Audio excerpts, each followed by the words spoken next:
இந்த ஆரம்பிச்சிட்டாங்கல்ல. பொழுது விடிஞ்சு போனால் திவாகருக்கு யார் கூட சண்டை போட்டே ஆகணும் போல இருக்குது. பிக் பாஸோட ஃபஸ்ட்டு ப்ரோமோ ரிலீஸ் பண்ணியிருக்காங்க. அதில் நம்ம ரம்யா விஜய் தான் ஸ்டார்டிங்லேயே கத்திக்கிட்டு இருக்காங்க. அதாவது திவாகர்கிட்ட யாராவது பேச வந்தால் என் விஷயத்தில் மூக்கம் நுழைக்காங்கன்னு சொல்லிட்டு சொல்கிறாரு. ஆனால் இவர் மற்ற விஷயத்தில் மூக்கம் நுழைச்சிக்கிட்டு இருக்காரு. இது எப்படின்னு சொல்லி கேட்டுக்கிட்டு இருக்கேன். திடீர்னு திவாகர் கோவப்பட்டு நீ சும்மா இருமா, உனக்கு வந்து தெரியாது, நீ படிச்சிருக்கில்ல, மேனஸ்லாம் இல்லையா அப்படின்னு சொல்லிட்டு அவன் ரொம்ப திட்ட. ஒரு கட்டத்துக்கு மேலே ரம்யா ரொம்ப கோவப்பட்டு அவர்கிட்ட சண்டைக்கு போகிறாரு. அப்படி சண்டை போட்டுக்கிட்டு இருக்கும்போது எல்லோரும் உள்ளே வந்து அவங்க தடுக்க பார்க்குறாங்க. இதில் நம்ம ரம்யா அழுகிற மாதிரி காட்டுறாங்க. இதில் எஃப்ஜேவும் நம்ம கமருதீனும் என்னோடய எஜுகேஷன் என்ன தெரியுமா அப்படின்னு சொல்லிட்டு கத்திக்கிட்டு அவர்கிட்ட சண்டைக்கு போகிற மாதிரி காட்டுறாங்க. அதில் கமருதீன் சிரிக்கிற மாதிரி காட்டுறாங்க. எனக்கு தெரிஞ்சு இவங்க 2 பேரும் அவரை கலாய்க்கிறாங்கன்னு நினைக்கிறேன்.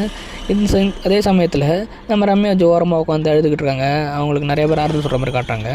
இதோட இந்த ப்ரோமோ கட் ஆகுது. இந்த வீடியோ பிடிச்சா லைக் பண்ணுங்கள், ஷேர் பண்ணுங்கள், சப்ஸ்கிரைப் பண்ணுங்கள். அடுத்த வீடியோவில் பார்க்கலாம்.